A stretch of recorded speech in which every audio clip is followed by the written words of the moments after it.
enrichment. Homelessness, 90% of homeless people are men. Suicide, the male-female suicide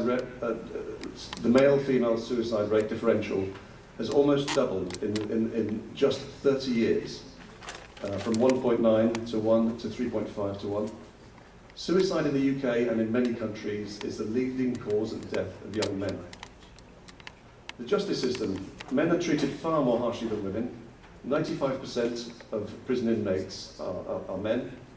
The government is aiming to close women's prisons, so the 4,000 places in women's prisons are basically going to be used to house another 4,000 men. That's the state policy. Paternity fraud. It's long been a criminal offence in the UK. Millions of, by any standards, we know millions of men have been victims. Not one British woman has ever been convicted of the crime. Not one. We're calling for compulsory paternity testing at birth. So at long last we'll find out just what the rate is, how come the crime it really is.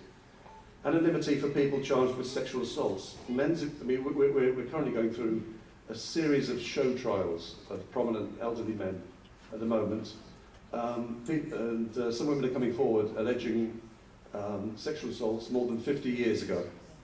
It's absolutely astonishing. They are kangaroo, well, you know, it's...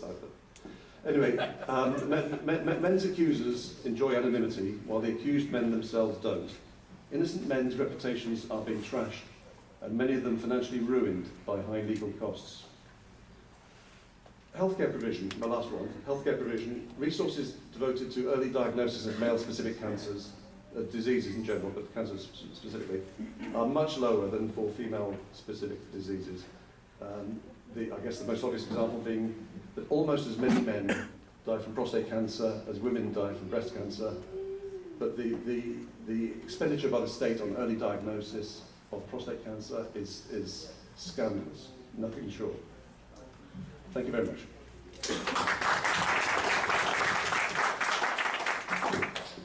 We are now going to have a Q&A session. If any members of the media have any questions for our speakers, just please raise your hands. Thanks. In what states does the law require non-genetic fathers to pay child support? That list is... Can you hear me? Yeah. That list is quite large. So you're asking what states require a paternity fraud victim to pay child support? All of them, unless there is legislation on the books to specifically overturn that judgment. The problem here is that most men and teen boys, the parents of those boys, do not know how to tackle a post-judgment issue when they find out he's not the father.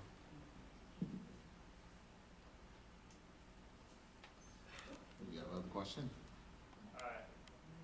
No, I mean, is there like a list on your website or something?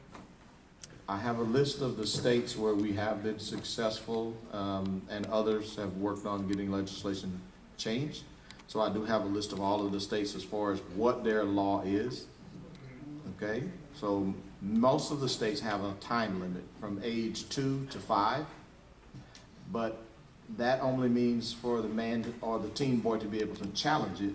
There is no time limit for the mother to disclose the information, and she can file for child support all the way up to the age of majority. Okay, thank you. I'd like to add something to that if I could. It was last year in Houston. I don't recall the gentleman's name right now, but to give you an idea of how child support and paternity are applied in most places, a man in Houston had a demand on him from a court to pay $50,000 in arrears for child support or go to jail. The woman who is the mother of the child appeared with him in the court and appeared with DNA evidence testing that it was not his child, the mother saying that he was not the father, that he should not owe the money, and it didn't matter. He was jailed anyway. That's one step, and you will find similarities if you investigate the laws. Part of the difficulty here is that even in opening up the discussion, most people don't know about it. I mean, your question is very appropriate, to say what states. It is all of them in one degree or another. Some states have a lot more severe legislation that assign fathers or alleged fathers responsibility, and some give men a little bit more latitude. But in most every state in the United States, if somebody points at you within a time window and says you're the father, then you are. Can I piggyback on that? There are only 2 states where you have an unlimited time to challenge the paternity as long as you have an open case. Ohio and Georgia, my state, where I was the first guy to win his case with the law that I lobbied for. Can I just ask a really general question, and maybe Paul is the best person to answer it or someone else. What do you hope to get out of this conference, and why do you feel that now is the right time to hold it? We're already getting it. Somebody asked me yesterday in an interview what I thought was if I had to pick one issue that was the most significant to men and boys in this culture, would it be something like child support? Would it be suicide? And my answer was the most important issue that men face now is that these things are not being discussed, that there's no platform for the information to get out there, and that there are all these incredible efforts to shut that dialogue down when it happens. So I can't speak for anybody else on this panel. Some of us have very different ideas from each other. We're united by our concern for the issues of men and boys. But what I hoped when I started organizing this conference is happening in this room right now. Would anybody like to add to that?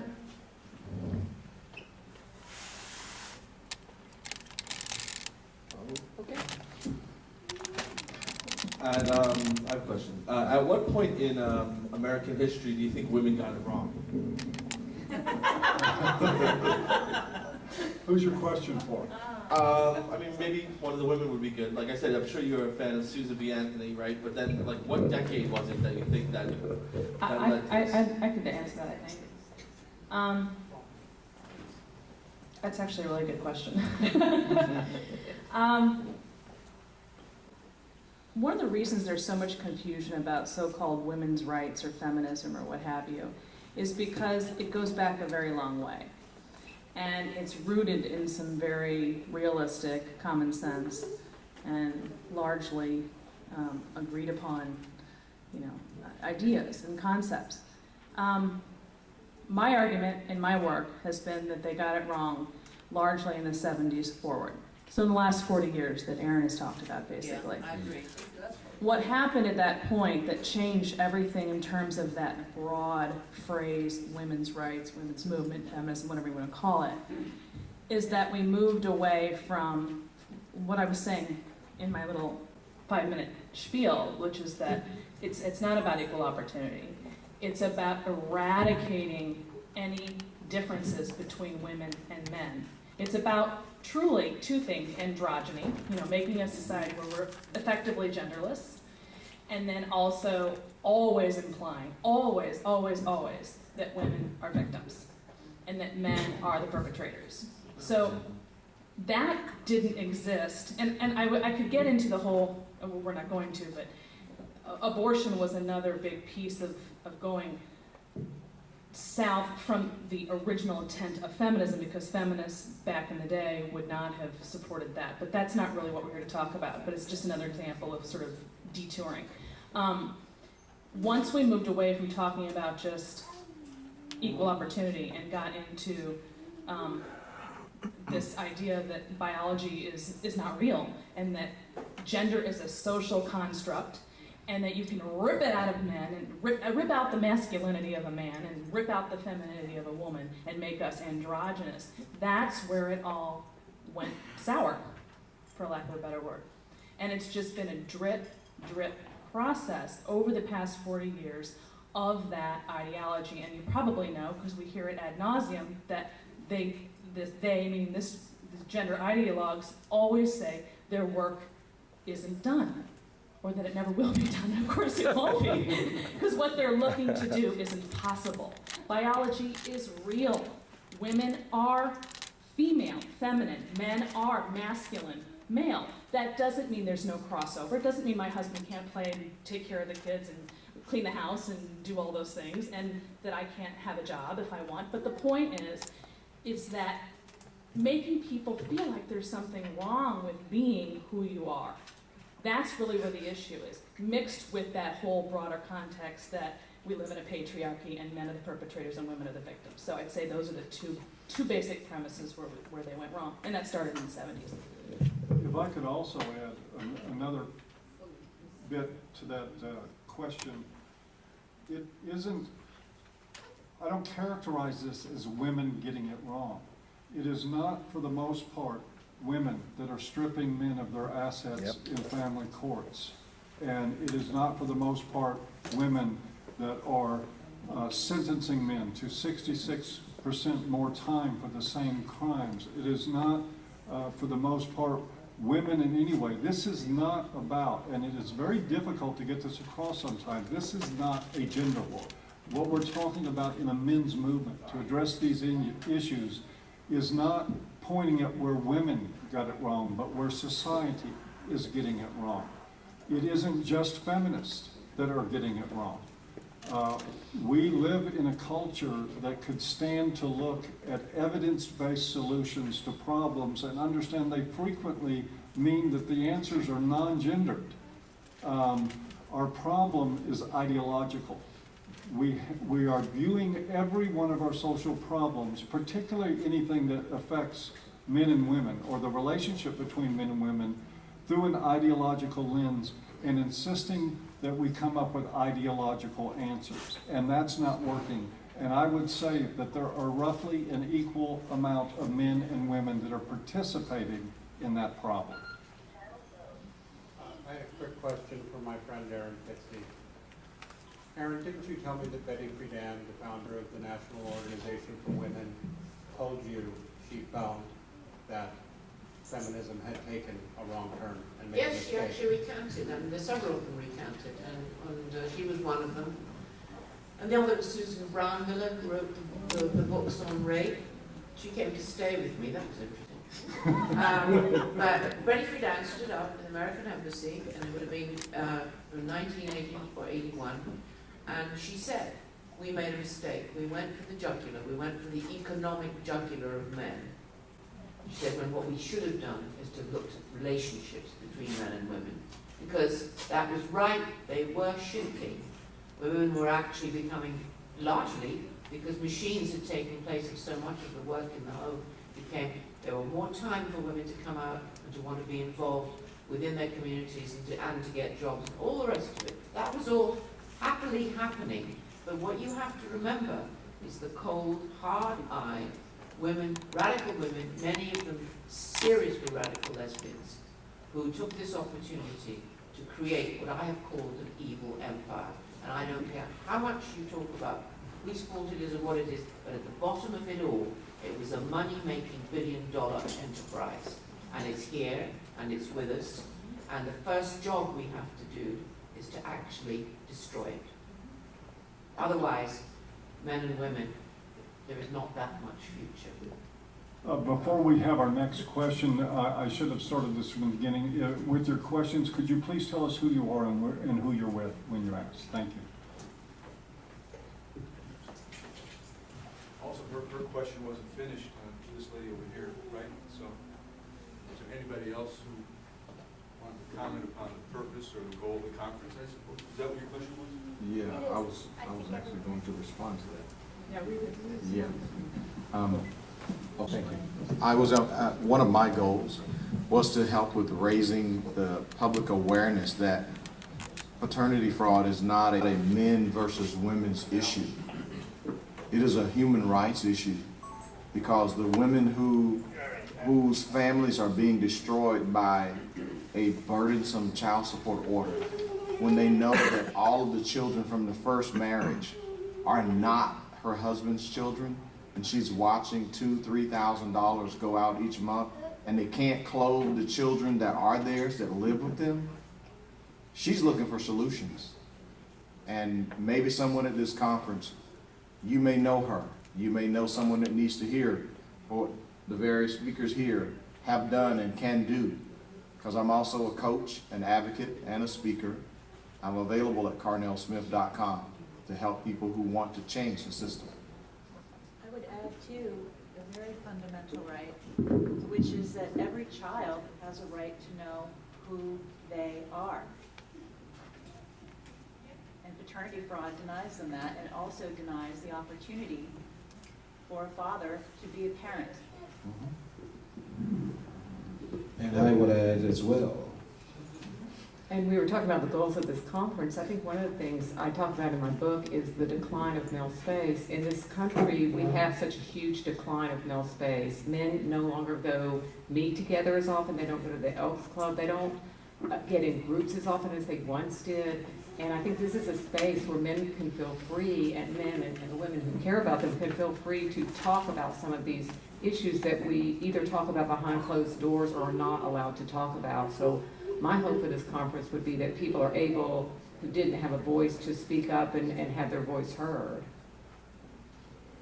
My goal simply is to continually unite, work with you guys, and next year make this one of the biggest conferences seen, because there are several solutions to a lot of these problems, and we can facilitate those as we go forward. But that would be my goal, is to grow it beyond the wildest dream. I was wondering about the term, like I hear about radical feminists and fundamentalist feminists and things like that, and just listening to some of the issues you have been bringing up, there were some things that I thought like a feminist wouldn't necessarily disagree with or would also see as a problem, and so I wondered if you thought that there was, you know, a good feminism or a fair feminism in this day and age, or is it all sort of the problem? Yeah, I think they're equity feminists, and that most of us would agree that equity feminism is the original, well, that was the Trojan horse that was wheeled in England for and plenty of men and women. That's what they thought this was about. It wasn't until very well afterwards that the total radical agenda suddenly was put forward in the great big collectives where no men were allowed to come anyway. Go ahead, Erin. Sorry. No, I was just going to piggyback off of. Yeah, go ahead. It doesn't really matter. I mean, that comes up so much, especially with me and what I write. You know, what is a feminist? Can you define a feminist? You know, people can define anything any way they want. The reality is, it's a political movement. That's the reality. And Erin's right. It is a force. And we can't solve any of these problems if we're not allowed to even stand up and say they exist. And when you do get up and say they exist, and it denounces the political goal of that movement, you're shut down. Where do you go? So in other words, you got to get through the gatekeepers to solve the problem. And whether you agree with however you guys, all of us, anybody defines that word, it doesn't really matter in the end, because you still got to get past the political movement itself and the gatekeepers who are in very high up places, Hollywood, Hollywood, the media, our universities. We got to get through that to get to these problems. And if I might add one more thing for an answer for you, and I hope it's helpful, and this is where I have to be particularly blunt. When you drove in here today into the parking lot, you saw a police presence because we became under death threats for this conference, this panel of people. We had to change venues 2 weeks before the conference and scramble to make this happen. There were protests on the street to prevent us from speaking to the very issues that you're seeing here now. Do I think that all feminists are like that? No. But what I will say, without reservation, and there's some great equity feminists out there, where have their voices been about this issue? About the fact that there has been threats of violence, that there has been attempts to bully, that the staff at one hotel was harassed, that the staff here has been called, and this is common knowledge, and this is common knowledge to people in the media. I'm tired of death threats, Paul. I am. We have received death threats. And we have talked about this openly. And while certainly there have been feminists that have expressed that they believe that we have a right to speak and that we should be allowed to speak, where in the mainstream or other media is the condemnation of the threats of violence that have been happening since Erin Pizzey started and before? Erin was literally stalked out of her country and harassed and had to move to the United States because of threats to her life.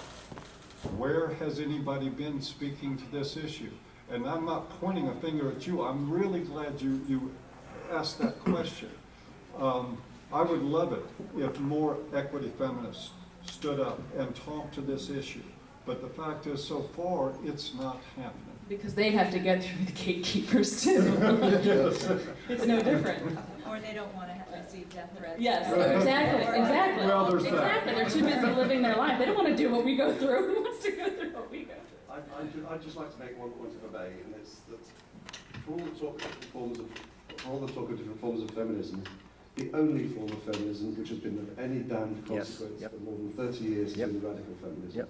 It's a hate, I repeat, it's a hate-driven female supremacy ideology, and the proof of that is that there is never enough, there's never too much advantaging of women and girls. There's never too much disadvantaging of men and boys.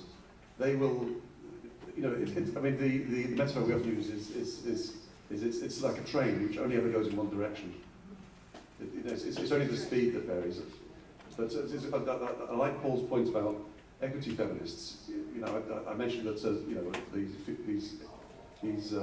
these postgraduate engineering students are getting $34,000 equivalent every year. That hasn't made the mainstream media. Not one feminist has ever said that that isn't a good thing. So you know, I'm losing patience with equity feminists because I think it's about damn time they called out their radical feminist sisters. I agree. Yeah. I have heard from some equity feminists that said people like Gloria Allred, when I debated her on Dr. Phil's show, they said Gloria's got it wrong. Paternity fraud is not something that should be based on gender. It should be gender neutral. The truth should be a matter of asking the child's mother, who got you pregnant? And why aren't you going after this person? But the biggest opposition that I have faced has been from the radical feminists that said, we don't want truth to be the standard. Because if we did, they wouldn't oppose automatic DNA testing at birth. And in countries like France, they're saying, well, DNA should mean do not ask. Unbelievable. Because it's now illegal to even get a test, and if you get a test without the mother's permission, you will be criminally prosecuted. Now, how can people who are fair, have a sensibility of right, wrong, and don't want to see anyone else be disadvantaged, wouldn't want to trade places with someone else in a similar situation? To me, I'm with most of the panel here. I would love to hear the equity feminists speak out more, saying, hey, it shouldn't be about supremacy on our position. If we say we want equality, we ought to support it across the board. Yeah, and I want to add to that it was very confusing to me. I have testified all over the country in regards to shared parenting bills where both parents can have access to their children. It doesn't have to be 50-50 exactly, but it could start at this center and work its way out, whatever worked with the parents. Every bill that I've ever gone to testify on, there is this huge opposition. If people are interested in equity, fairness, and sharing children and children's well-being, why is there so much opposition on that? You know, to set the maximum child support award. Right. Well, yeah. All about the check. Well, yeah, it's all about bleeding men dry for money. You know, Right, and the same goes with paternity fraud. Carnell and I have testified on many paternity fraud bills, and in fact, in California, we actually got a bill passed for paternity fraud, and Governor Gray Davis vetoed the bill. Right. because of federal funding. He did not want to lose federal funding, so he put funding above children getting to know who their real fathers are and being supported by their real fathers. One more thing to add, and I know we have other people that want to ask questions, is that I know that as you listen to people answer these questions and some of the intensity that's behind them, all I can say is consider that everybody here is telling you the truth. This is what's going on in our culture. And we invite anybody to stand up and question it and to start taking a closer look. I don't care what you label yourself as. We just want to get to the truth. I would just like to add a few thoughts. We have to appreciate the atmosphere of fear and intimidation that has surrounded a lot of this. When judges and lawyers are afraid because there will be demonstrations outside their office doors, because I lived through those years and I saw all the work that was done for equality. I saw all that repealed.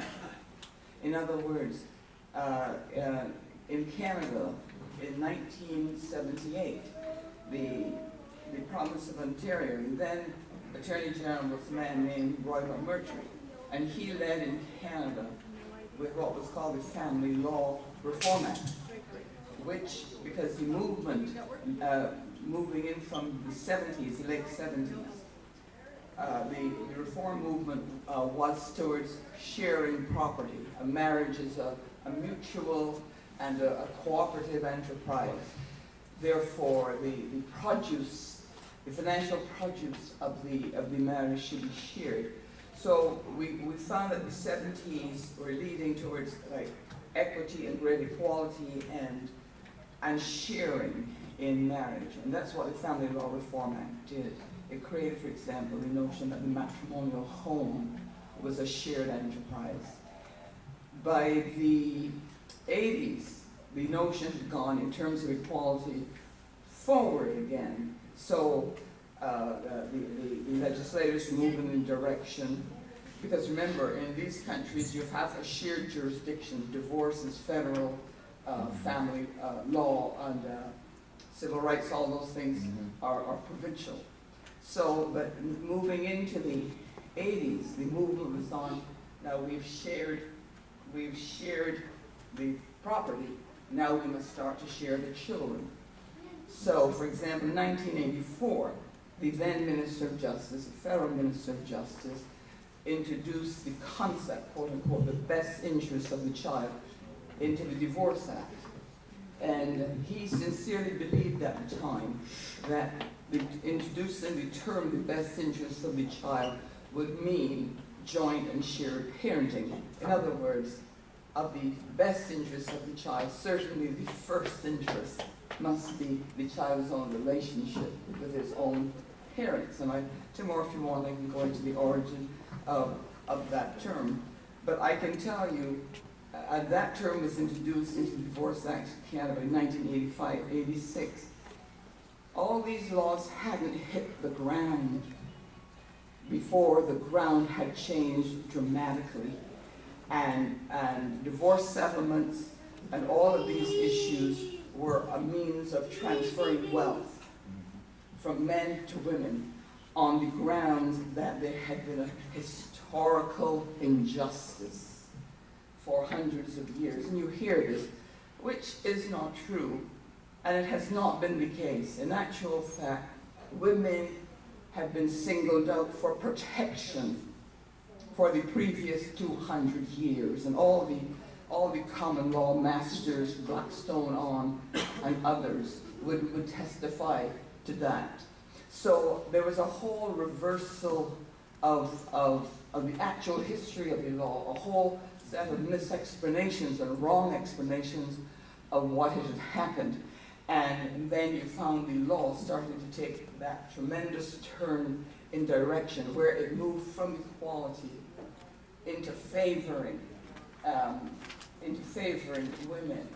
And we have to understand that we also saw in this period large numbers of appointments to the bench of women. The rush was on to correct the injustices of the past, and the rush was on to put women into every position conceivable. So there are many beneficiaries of those movements.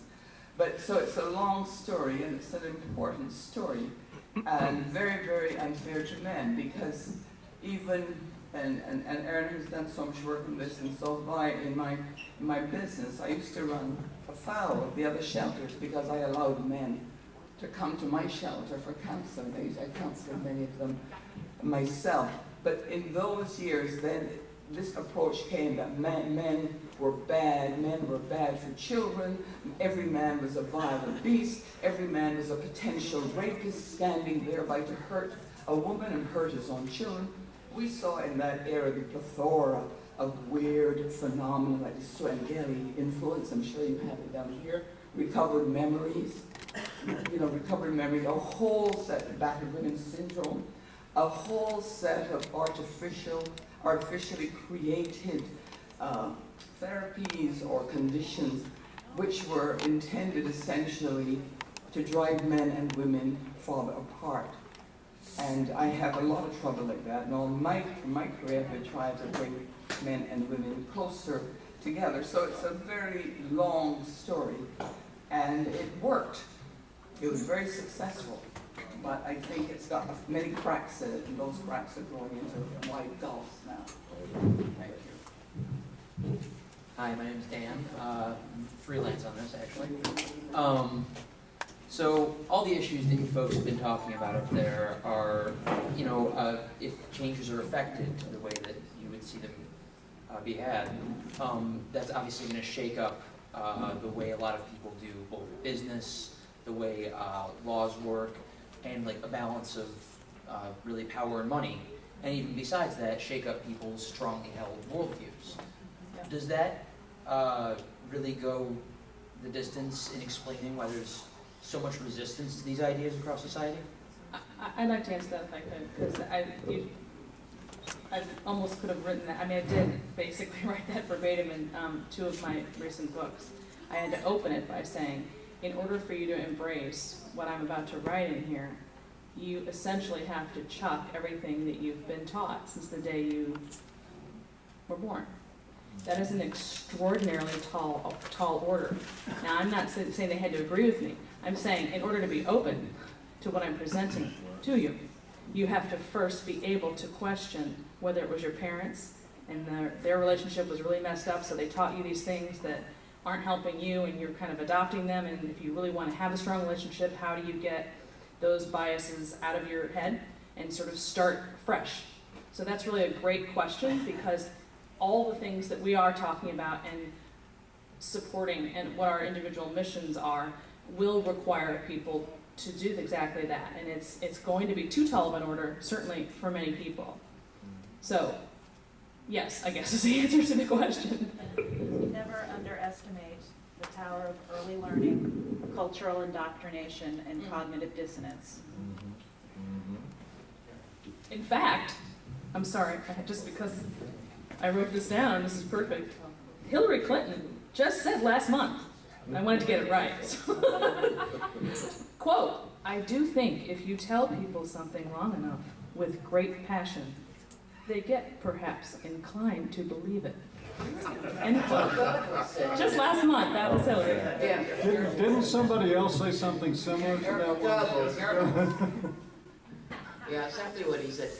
Tell the lie and tell it long enough, and then it'll become the truth. And the thing is, as far as I'm concerned, this movement has also become, it's as much of a cult as Scientology or any of the other stuff. You try and talk, because we've got a women's minister called Harriet Harman.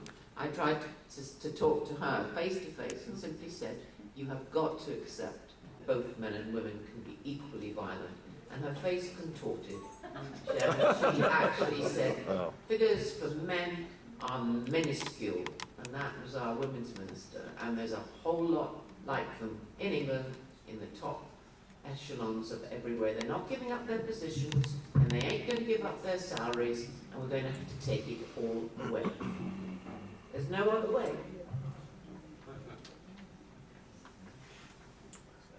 Am I heard right? My name is Vince. I'm from Ohio. I've lived in New York. I've faced a lot of parent alienation for 13 years.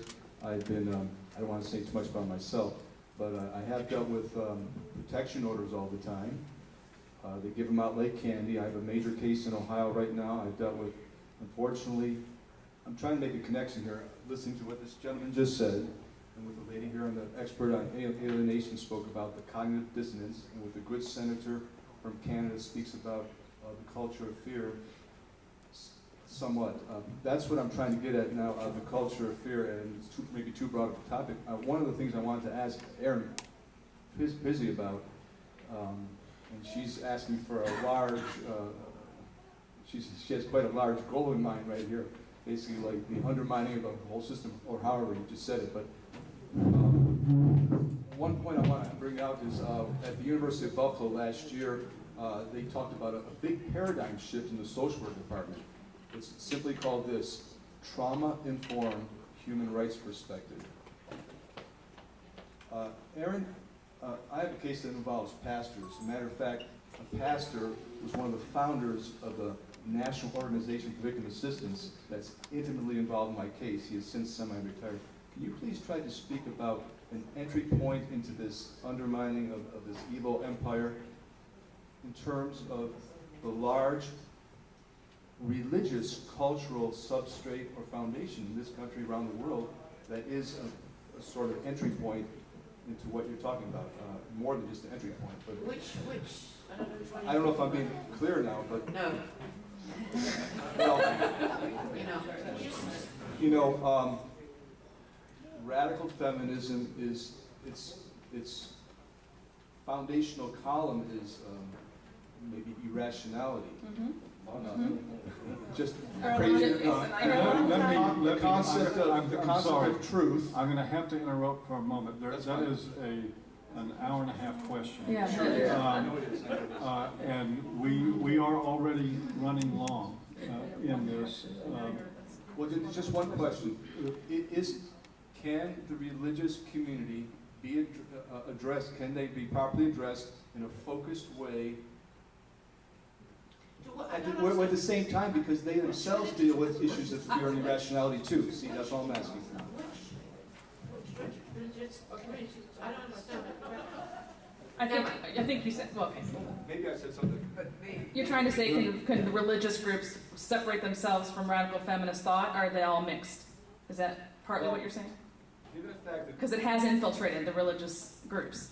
And it's everywhere. I mean, you can't escape it. No, because the whole concept of radical feminism, there's nowhere that you can go that hasn't already That's arrived. right. And that's a great answer. Think of it as a virus. Has it arrived in the Catholic Church as an example? In the clinical work I do, I work with a number of men who are Christian, who've gone to their pastors, their ministers, and they're basically told if their wife is not treating them well, abusing them, it's their failing, and they need to try harder. Ridiculous. Let's one last question before we close. I just have one last question. So you guys have talked about a lot of things, disparities in workplace deaths, family law, the gender consciousness and selective service requirements. Is feminism responsible for all those things? No. No, it's They've not. perverted many of them. Sorry? They've perverted many of them. For instance, the mental health field has become incredibly feminized. To the point where men don't even want to go to a mental health. I mean, we have all these suicides with men, but men don't want to go to therapists because they tend to be feminist. 93% tend, I mean, they. Yeah, MSW really stands for must serve women. There are several sociological phenomena that have occurred over the last 30 or 40 years in addition to feminism that have gotten us where we are. So it's not the sole culprit, it's just that it's such a gatekeeper that even those other issues that got us where we are, you know, the decline of religion, for example, the high divorce, well, that's related, but those other things aren't as significant, let's put it that way, as the infiltration that Erin's talking about of feminism. So even though there are other culprits, it's that infiltration into all the systems that get it to where you can't make headway. Does that answer your question? Let me expand on my answer for a moment when I said no. Understand that there are probably most of the people on this panel, although I'm not speaking for anybody but myself, would agree that the idea of examining gender roles and the things that restrict people about them and the things that bring harm into their lives, which feminists purportedly furthered early in their days, I agree with it. That's a good idea. We talk a lot about feminism, but certainly not by any stretch only about feminism. We talk about feminism a lot because of things like a canard of a rape culture, the insane idea that this culture supports rape. That generally speaking, the culture thinks rape is a good thing and condones it. When we have people that are beaten to death because they're suspected of rape. That's a cultural artifact. We question things like the sources for the wage gap, the reasons for the wage gap between men and women. There is a lot of feminist ideology that furthers ideas that I think most people here, at least within the group of A Voice for Men, find to be really honestly quite insane. And we write about those things and we think they are furthering a lot of damage. But also we are talking about, when we talk about male-only conscription, how can we blame that on feminism? That has been going on in this culture forever, far predating feminism. There were people protesting alimony laws in the 20s. There was a conference that was scheduled in 1929, an international conference on men's rights, that was successfully shut down, both by women's groups and by the public at large. This is sort of like for a conference of its kind, it's a unique thing in that it even came off, but we're still struggling against that. And we have very, very traditional people that are also just as vehemently opposed to it. Nobody here, as far as I know, is blaming feminism for all the ills of the world or all the things that affect men. So don't write that. Yeah, so I actually blame feminism for my delayed flight. And I blame feminism for forgetting to introduce Mike Buchanan in the order that I was supposed to. In all seriousness, this is a complicated discussion. Gender is not a simple matter. Feminism, I agree with Erin Pizzey 100%. It is an empire of evil. That's what it has become. But it's not the only evil in the world, and it is not the only evil that men and women in the men's movement are trying to address. Could I add a little bit to that? We have to appreciate the culture of men as well, and their wholehearted commitment to the protection of women. Because in the early days, when the notion of domestic violence was beginning the notion that domestic violence was a public policy issue was beginning to take root, and I lived through all of those days, you have to know that every man was willing and ready to do something to help those women. Because in my experiences, it was not the women's movement that was rallying to the cause of assisting women in these circumstances. It was the men. I did a lot of speaking. I was talking on the phenomenon of domestic violence back in the 60s. You know, I was well known for all of this. And I discovered very early that it was the men who were listening more than the women. So do not ever underestimate the capacity and generosity in the hearts of men to protect women. So when they heard that women were fleeing their homes because of brutal husbands, they were ready to support the whole phenomenon of giving these women assistance. And I think that was a valid and a good concern, and I think, you know, we should continue it. So these, all that we're saying is that somewhere, or I'm saying, somewhere in all of these processes, some very false and unfounded notions were introduced, like the patriarchy and so on. And it should be common sense that man-woman relationships and family relationships should not become battlegrounds or experimental fields for ideologies, which is what happened. You know, all of a sudden, every single human relationship between a man and a woman was being measured, not perhaps by a psychological imbalance or perhaps unreasonableness or inability to have social skills. It was all being measured against the patriarchy.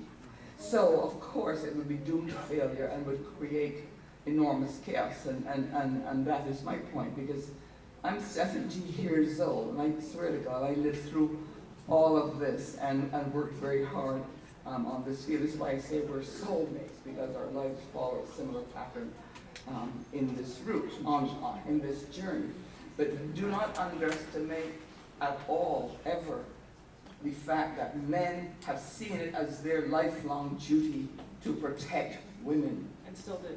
And still do. Yep. And most men will frown and scorn a man who they believe is cruel to his wife. And let us, all the news you hear about domestic violence, it is still a phenomenon that afflicts a very small number of people.